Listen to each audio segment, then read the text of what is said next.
సనాతన ధర్మం ప్రకారం మనం చేయకూడని పనులు ఏమిటో తెలుసుకుందాం. భుజాల మీద వస్త్రం లేకుండా దైవ పూజ చేయకూడదు. భోజనం కూడా చేయకూడదు. బట్టలు ధరించకుండా నదులలో స్నానం చేయరాదు. నడుస్తూ గాని నిలబడి గాని మలమూత్రాదులను విడవకూడదు. దేవాలయాల్లోనూ గోశాలల్లోనూ మలమూత్రాలు విడవరాదు. తూర్పు దక్షిణ దిక్కులు తలపెట్టి నిద్రపోవాలి. ఉత్తర పశ్చిమాల వైపు తలపెట్టి నిద్రిస్తే ప్రమాదాల పాలవుతారని మార్కండేయ పురాణం చెబుతుంది. మలమూత్ర విసర్జన ఉత్తర దక్షిణ దిశలలో మాత్రమే చేయాలి.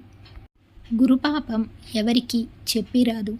గురువులకు కోపం వస్తే తక్షణం ప్రసన్నం చేసుకోవాలి. ఇతరుల చెప్పులు వస్త్రాలు ధరించకూడదు.